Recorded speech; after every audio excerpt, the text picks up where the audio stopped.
Hello students, welcome to geometry defence academy. तो आज हम बात करेंगे कि सैनिक स्कूल के जो फॉर्म है, जो 2024-25 का सेशन है, उसको कौन कौन से बच्चे उसको अप्लाई कर सकते हैं। बेसिकली एलिजिबिलिटी एक्सप्लेनेशन मैं इसमें दूंगा, क्योंकि देखिए भाई गर्ल्स भी है, बॉयज भी है, कौन सी कैटेगरी है, क्या है, बहुत सारे डाउट है। और बहुत ही कम समय में, तकरीबन 15 मिनट्स के सेशन में मैं सारी चीजें, जो आपके सारे डाउट्स है, वो आपके क्लियर करूंगा। ठीक है भाई, क्लियर। तो सैनिक स्कूल के फॉर्म के लिए कौन से बच्चे अप्लाई कर सकते हैं? लगभग पूरे भारत में अगर मैं बात करूं तो 2 लाख बच्चे सैनिक स्कूल का फॉर्म भरते हैं।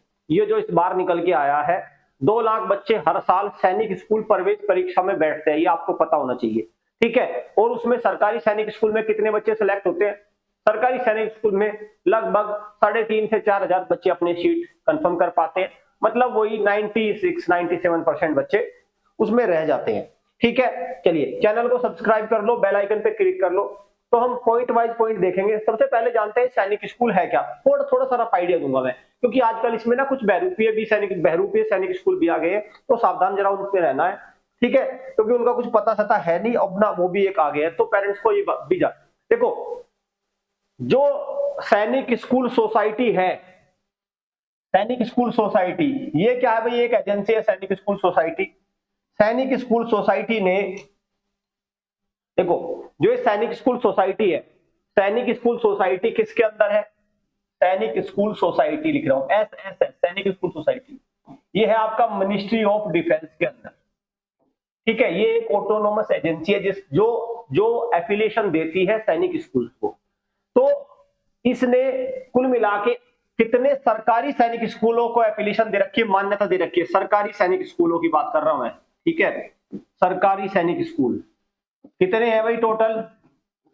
इसने 2 प्रकार के सैनिक स्कूलों को मान्यता दी है। एक है सरकारी सैनिक स्कूल, ठीक, और एक है कौन सा आपका? प्राइवेट सैनिक स्कूल। प्राइवेट प्राइवेट सैनिक स्कूल। हालांकि मैं आपको एक बात बता दूं, ध्यान से सुनना ये मेरी बात, प्राइवेट वालों के बारे में बहुत गजब की बात बताऊंगा मैं इनके बारे में। प्राइवेट सैनिक स्कूल, इनको प्राइवेट सैनिक स्कूल, इनका नाम कहीं नहीं है। आप कहीं भी देख लेंगे, इनका कहीं भी नाम प्राइवेट सैनिक स्कूल नहीं लिखा है। इनका क्या नाम लिखा? एक लुभावना नाम दिया है इनका, एक अट्रैक्ट करने वाला, बहुत ही मतलब आपको आकर्षित करेगा वो नाम। ठीक है, वो नाम क्या है? NSS, न्यू सैनिक स्कूल। और उसमें क्या कर दिया? Partnership mode. क्योंकि अगर अगर मैं कह रहा हूं, अगर इनको सरकार शुरू में ही कह देती ना कि ये प्राइवेट सैनिक स्कूल है, इनका शुरुआत में पोल पट्टी खुल जाती पहले ही, तो इनको एक अट्रैक्टिव नाम दे दिया, न्यू सैनिक स्कूल पार्टनरशिप मोड। मतलब क्या है इस बात का? सरकार की कितनी पार्टनरशिप है इसमें? चलो पार्टनरशिप मोड मानता हूं मैं। कितनी पार्टनरशिप है? 0%। सरकार की तो कोई हिस्सेदारी इनमें है ही नहीं, 0% हिस्सेदारी है सरकार की इनमें। ठीक, सारा कौन है भाई? प्राइवेट स्कूल्स हैं, उनको बस सरकार का काम क्या है? इस सैनिक स्कूल सोसाइटी ने इनको कुल मिला के एफिलिएशन दे दिया, इतनी सी हिस्सेदारी है बस। ठीक।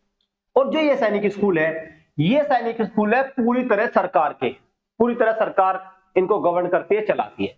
अब बात करते हैं, देखो इसमें, इनमें भाई ये इनकी संख्या कितनी है? 33 है इनकी संख्या। और इनकी संख्या कितनी है एट प्रेजेंट? 40 तो आ चुके हैं ये, और टोटल कितने आने? 100 आने हैं। टोटल कितने होने हैं? 100 होने हैं टोटल। ठीक है, टोटल कितने होने हैं? 100 सैनिक स्कूल होने हैं प्राइवेट वाले, और इनकी संख्या 33। अब जो सारा का सारा कंपटीशन है वो किस में है? वो इन सैनिक स्कूल में जाने के लिए है। मैं क्यों कह रहा हूं भाई इनमें कंपटीशन क्यों नहीं है?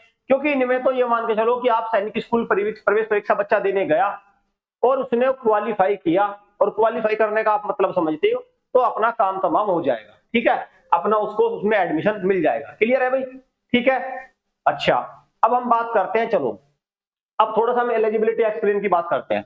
पॉइंट नंबर 1, जब बच्चा आपका सरकारी सैनिक स्कूल यानी घोड़ाखाल, नालंदा, आपका रीवा सैनिक स्कूल, आपका सतारा, आपका तिलैया, ये जो सैनिक स्कूल है, इनमें अगर जाना चाहता है, तो सबसे पहले हम एलिजिबिलिटी एक्सप्लेन में देखते हैं कक्षा, क्लास।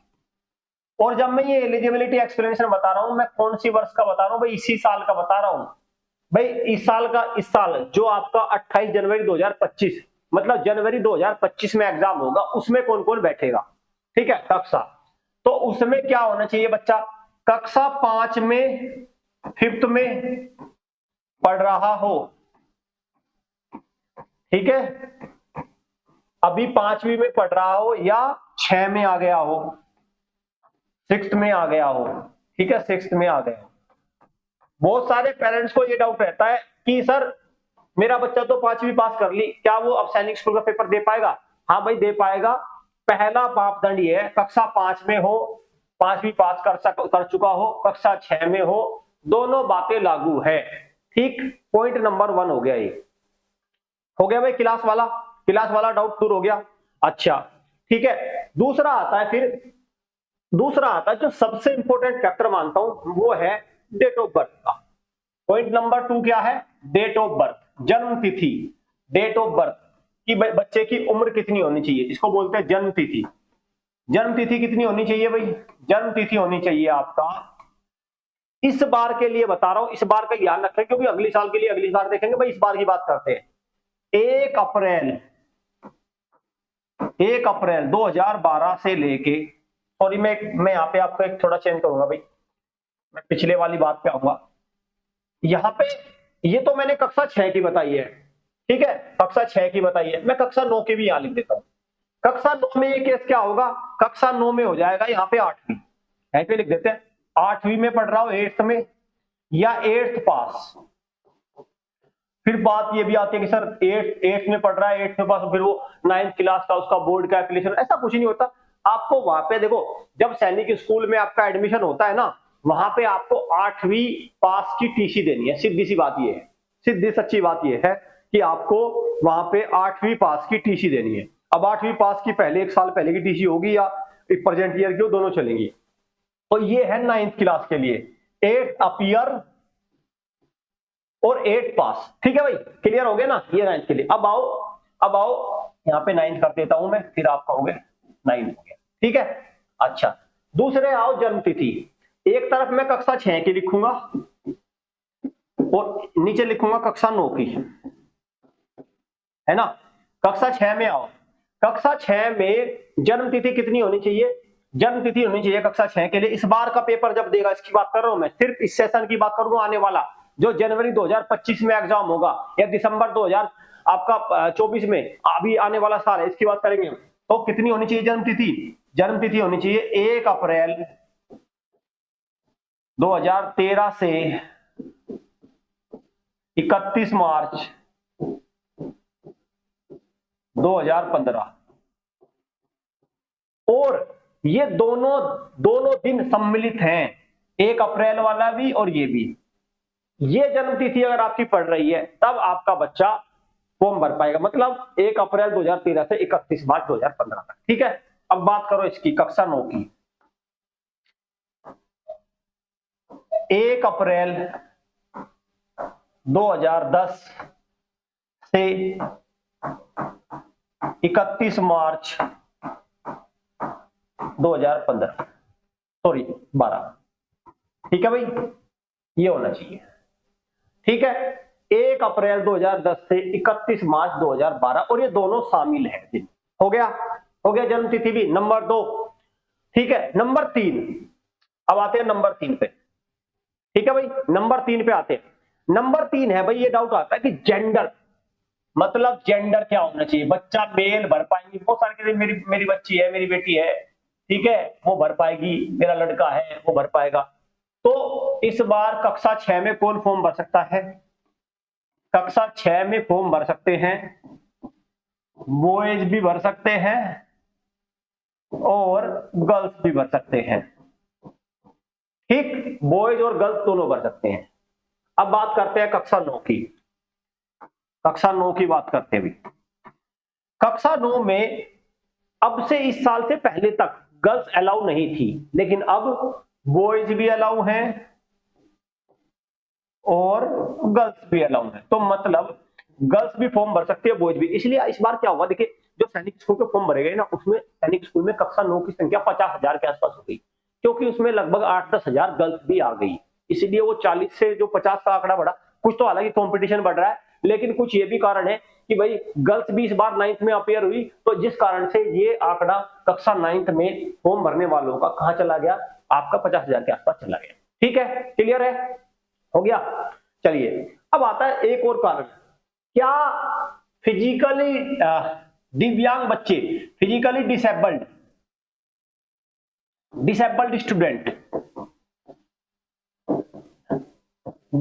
स्टूडेंट क्या इस फॉर्म को भर सकते हैं? समझ गए? तो डिसेबल्ड बच्चे सैनिक स्कूल का, मिलिट्री स्कूल का फॉर्म नहीं भर सकते, क्योंकि वो फॉर्म तो भर लेंगे लेकिन वो मेडिकली, वहां पे मेडिकल होता है भाई, एक उसमें वो बाहर हो जाएंगे।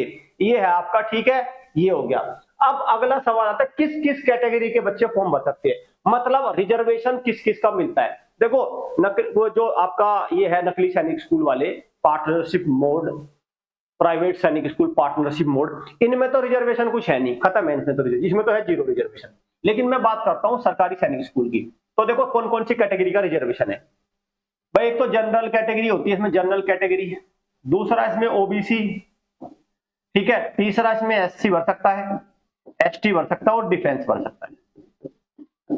ठीक, ये कैटेगरी होती है। और जो ये ओबीसी कैटेगरी का सर्टिफिकेट है ना भाई, सेंटर का होना चाहिए, सेंटर का। पता चला, क्योंकि हर राज्य में अगर देखें तो बहुत सारी जातियां हैं, हर राज्य में वो क्या है, उनका ओबीसी सर्टिफिकेट होता है। ठीक, जैसे राजस्थान में भाई गुज्जर है तो उनको ओबीसी सर्टिफिकेट मिला हुआ है, ठीक है। बहुत सारी जगह अलग अलग है। तो वो क्या होता है कि इस तरह से उनको ध्यान रखना, वो सेंट्रल गवर्नमेंट के अकॉर्डिंग ये सारे रूल्स लगेंगे, सेंट्रल गवर्नमेंट का सर्टिफिकेट होता है। ठीक है, ये सारी कैटेगरी होती है, general, OBC, SC, ST, D. ठीक है, अब आता है इसमें एक आता है इसमें फैक्टर डोमिसाइल। डोमिसाइल ये कितना काम का होता है? डोमिसाइल को हिंदी में बोलते हैं निवास प्रमाण पत्र। हमारे अभिभावक थोड़े देखो भाई, इनको इतना नहीं पता होता, बहुत सारे अभिभावक है। निवास प्रमाण पत्र मतलब जहां का बच्चा रह रहा है तो वो किसका लगेगा? वो पहले तो बात है अभिभावक का लग चलता है, वो सारे की सर बच्चे का तो है ही नहीं, अभिभावक का चलेगा, पेरेंट्स का। ठीक है, वो किसका चलता है? अभिभावक का चल जाएगा, एक बात। ठीक है, पेरेंट्स का चलता है वो निवास प्रमाण पत्र। तो इसमें ये होता है कि जब बच्चा सैनिक स्कूल का फॉर्म भरता है तो जरूरी नहीं कि उसे अपने स्टेट से बना, दूसरे स्टेट से ही भर सकता है, लेकिन अपने स्टेट के कुछ रिजर्वेशन वैकेंसी होती है, वो उसके लिए फिर एलिजिबल नहीं हो पाएगा। लेट अस सपोज सैनिक स्कूल घोड़ाखाल है, तो सैनिक स्कूल घोड़ाखाल में 70% सीट उत्तराखंड के निवासियों के लिए रिजर्व है।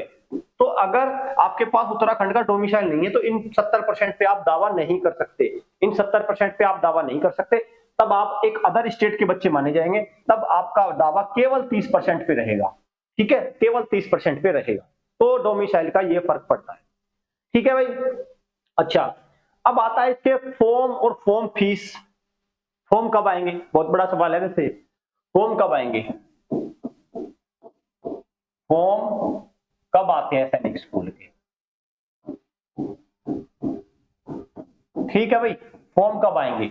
तो जो इसके फॉर्म आते हैं हर साल, वो आते हैं भाई अगस्त / सितंबर। ठीक है, अगस्त और सितंबर के महीने में इसके फॉर्म आते हैं। ठीक है, कितने रुपए लगते हैं इस फॉर्म को भरने में? बहुत भारी भरकम रकम नहीं लगती। और मैं तो बार बार कहता रहता हूं कि यार एक बात बताओ, आप रोज आपका बच्चा 365 दिन स्कूल में जाता है नहीं, भारी भरकम बैग लेके जाता है, और आप 4-4 हजार 5-5 हजार महीने की फीस देते हैं, खूब पैसे देते हैं वहां पे। ठीक है, सारी चीजें, उसकी ड्रेस सिलवाते हैं, ये सब। तो मैं एक काम क्यों नहीं करते? ये तो देख लो, जो आज यहाँ पे 365 दिन जा रहा है, ये सिर्फ वहां पे कुछ मतलब बस वैसे ही मस्ती चल रही है, कुछ पढ़ाई की भी कर रहा है, इसका ये आ रहा है, ये सैनिक स्कूल का फॉर्म भरवा देना। और इसकी फीस है मात्र 500-550 रुपए, 500 से 500 रुपए में फॉर्म भरा जाता है। देखिए, जब एक पेरेंट पूरी साल अपने बच्चे को सैनिक स्कूल में भेजता है, मतलब नॉर्मल स्कूल में भेजता है, पूरी साल पढ़ता है वो, मैं ये कह रहा हूं, और वो घर पे भी उसे चेक कराता है, रिश्तेदारों से चेक करवा, देखना बच्चा कैसे चल रहा है, कोई पड़ोस का मास्टर आ गया उससे चेक करवाएगा, देखिए बेटा ठीक चल रहा है क्या। ठीक है, अब वो पड़ोस का मास्टर है, उसने 1-2 बात पूछ ली, उसने बच्चे ने बता ली, तो बच्चा होशियार हो गया, वो ठीक। लेकिन मैं कहता हूं कि आप ऐसा करो ना, एक बड़ा हॉलमार्क यूज करो ना इसको मेजर करने का। आप क्या करो, छोड़ दो पड़ोस क्या कह रहा है, रिश्तेदार क्या कह रहा है, स्कूल क्या कह रहा है, सब छोड़ दो, उसका एक फॉर्म भरवा दो, ये फॉर्म भरवा दो जो अगस्त सितंबर में आएगा। और फॉर्म भरवा के अगर वो बच्चा 200 नंबर भी ला रहा है तो भाई वो ठीक चल रहा है, बहुत बढ़िया है। लेकिन अगर वो 200 नहीं ला रहा भाई, फिर मतलब ये है कि सारा सारा मामला खत्म है। फिर उस पर काम करना शुरू करो। अगर वो 100 नंबर ला रहा है ना, क्योंकि ऐसे ऐसे बच्चे भी जो 2 नंबर भी ला रहे हैं, 0 भी ला रहे हैं, 5 भी ला रहे हैं, 10 भी ला रहे हैं, मतलब तुक्के भी नहीं लगा पा रहे, वो तुक्के से आ जाते हैं इतने तो, लेकिन वो भी नहीं लगा पा रहे। तो आप उस पर काम करना शुरू करो, ठीक है भाई। तो फॉर्म कब आएंगे? अगस्त सितंबर में इसके हर साल फॉर्म आते हैं। 500 550 रुपए में फॉर्म भरा जाता है। तो इस काम को भी कर लेना। अब आता है कि सर फॉर्म तो चलो भर लेंगे, लेकिन सैनिक स्कूल में पता नहीं सिलेक्शन होगा कि नहीं होगा। ठीक, देखो इस डाउट को मैं सबसे पहले मैं बता दूं, देखो इसका सबसे अच्छा जवाब ये है कि होगा नहीं होगा भाई, आप अपने बच्चे को स्कूल में तो भेज ही रहे हो, ठीक है, भेज रहे हो कि नहीं भेज रहे हो? स्कूल में तो भेज ही रहे हो, पब्लिक स्कूल में भेज रहे हो कि नहीं भेज रहे हो? बताओ मुझे, भेज रहे हो ना? अच्छा, तो जब आप स्कूल में भेज रहे हो, जिस भी पब्लिक स्कूल में भेज रहे हो, तो वहां पे आप एक बात बताओ, और वहां पे जब स्कूल में भेज रहे हो आप, तो वहां पे टारगेट है कि बाबा 12th के बाद बच्चा कुछ अपने अपने अपना कुछ जॉब करेगा, कुछ काम धंधा करेगा, मतलब कुछ ना कुछ करेगा, ठीक है। अब ये क्वेश्चन आप यही पूछ लो कि पता नहीं स्कूल के बाद कुछ करेगा कि नहीं करेगा। जैसे आप सैनिक स्कूल में पेपर दिलवाने से पहले पूछ रहे हो कि पता नहीं होगा कि नहीं होगा, आप यहाँ क्यों नहीं पूछते पता नहीं स्कूल में जाने भेजने से कुछ होगा कि नहीं होगा? आपको पता तो नहीं ना स्कूल में जाने से कुछ होगा कि नहीं होगा। हो भी सकता है, नहीं भी हो सकता है, लेकिन फिर भी आप भेजोगे 100%, ठीक, लेकिन फिर भी आप भेज रहे हो, ठीक। तो जब आपको पता ही नहीं कि स्कूल में भेजने से कुछ होगा, बच्चा कामयाब होगा नहीं होगा, हो सकता है वो बेरोजगार रह जाए, हो सकता है वो बहुत आगे बढ़ जाए, हो सकता है वो मीडियम लेवल पे चला जाए, लेकिन एक कुल मिला के प्रयास है, अल्टीमेट एक शब्द निकल के आता, आप कोशिश कर रहे हो। आप क्या कर रहे हो? कोशिश कर रहे हो, ठीक है। बाकी भाई रिजल्ट भगवान देगा, कोशिश कर रहे हैं, है ना। बस एक ऐसी ही कोशिश आपको सैनिक स्कूल की तैयारी के रिगार्डिंग करनी चाहिए। मेरा तो देखो अपना अनुमान, अपना अनुभव ही है। बच्चे का सैनिक स्कूल में सिलेक्शन होगा नहीं होगा छोड़ दो, सारी चीजें हैं भाई। बच्चा कल को एनडीए में सिलेक्ट होगा नहीं होगा, हमें क्या पता। क्या फिर आप तैयारी नहीं कराओगे उसकी? बच्चा कल को डॉक्टर बनेगा नहीं बनेगा, तो फिर क्या आप नहीं कराओगे? बताओ, ठीक है। तो सारी चीजें तो देखो ऐसा होती नहीं, लेकिन इतना जरूर है कि जब बच्चा प्रयास करता है, मेहनत करता है, आप भी करते हैं, तो होता जरूर है। आप मेहनत करते हैं, बच्चा मेहनत करता है, तो होता है।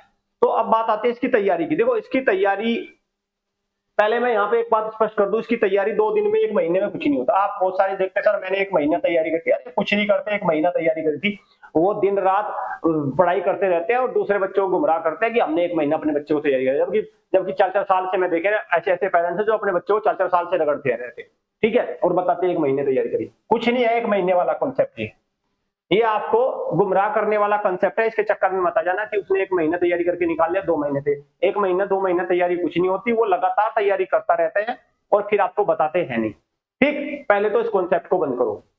अब आता है इसकी तैयारी करने के लिए। देखो तैयारी करने के लिए इसके 3 माध्यम है, 3 माध्यम है। वन इज सेल्फ स्टडी, आप क्या करो कोई बुक मंगा लो, ठीक है, number 1। Number 2, self study book मंगा लो, अपना क्वेश्चन वगैरह ले लो, प्रीवियस ईयर पेपर ले लो, रख लो, अपना 2-3 घंटे घर पे करो। दूसरा है नंबर 1, नंबर 2 है हॉस्टल कोचिंग। किसी अच्छी सी एकेडमी में चले जाना जहां पे आपको तैयारी हो, जैसे हमारी एकेडमी में अच्छी तैयारी होती है, तो वहां पे आप। और नंबर 3 है भाई ऑनलाइन। ऑनलाइन मतलब लैपटॉप कंप्यूटर मोबाइल पे क्लास चलती है, ऑनलाइन क्लासेस, ठीक है। ये 3 माध्यम है इनकी तैयारी करने के। 3 माध्यम में से मेरा मानना ये है, समय रहते हुए, अगर आपने समय नहीं दिया तो तीनों खुश हो जाएंगे। अगर आपने समय नहीं दिया तो तीनों टाए टाए खुश हो जाएंगे, ठीक। कुछ नहीं होना तीनों में, अगर आपने समय नहीं दिया। इसमें भी कुछ नहीं हो सकता, इसमें भी कुछ नहीं, और इसमें भी कुछ नहीं। तीनों की एक शर्त है, समय से तैयारी आपको करनी होगी, ठीक है।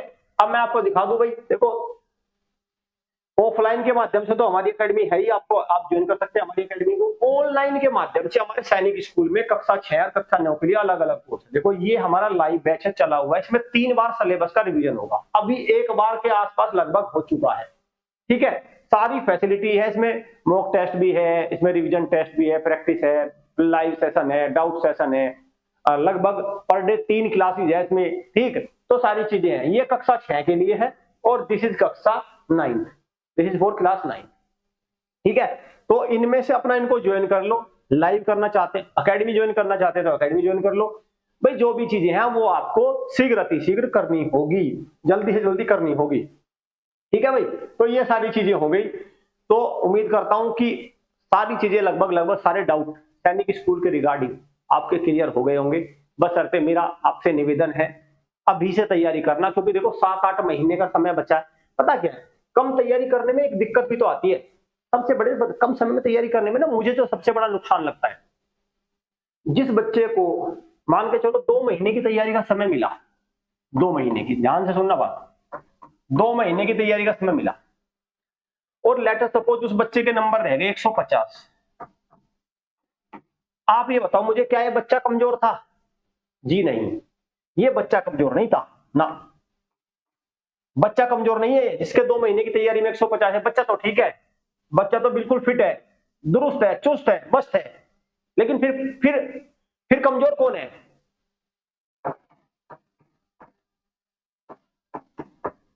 ये है कमजोर। ये क्या है फिर? कमजोर के साथ क्या है? ये है आलसी। फिर लापरवाह कौन है? ये है। ठीक, फिर कोई नहीं लापरवाह, आलसी भी यही है, लापरवाह भी यही है, कमजोर भी यही है। अगर इसने इसको टाइम दे दिया होता 6 महीने का, और तभी अगर 150 नंबर लाता, तब भी मैं अभी इसको कमजोर नहीं करा। हो सकता है इसको सही से गाइडेंस ना मिली हो, लेकिन इसको गाइडेंस भी सही मिली और सारी चीज मिली और इसने पूरा दम लगाया और इसने फिर कम रिजल्ट दिया, फिर मैं मानता हूं कि बच्चा लापरवाह है, कमजोर है, फिर मैं कह सकता हूं। ठीक है, क्लियर? तो इस बात को ध्यान रखना भाई, सबको अपनी जिम्मेदारी का मैं कहूंगा जिम्मेदारी पूरी करनी है। पेरेंट्स को समय से बच्चे को तैयारी करानी है, बच्चे को खूब तैयारी करनी है, और एकेडमीज को पेरेंट्स और बच्चे की जो अपेक्षाएं हैं उन पे खरा उतरना है। तो कैसे आप ऑनलाइन क्लासेस या हॉस्टल कोर्सेज को आप ज्वाइन कर सकते हैं, जो पट्टी पे जो नंबर चल रहा है इस पे डायल करके आप प्रॉपर इंफॉर्मेशन ले लीजिए कि लाइव क्लासेस क्या है, हॉस्टल क्या है, सेल्फ स्टडी क्या है। चलिए, उम्मीद करता हूं आपको बहुत सारी चीजें क्लियर हुई होंगी। Thank you students, thank you parents.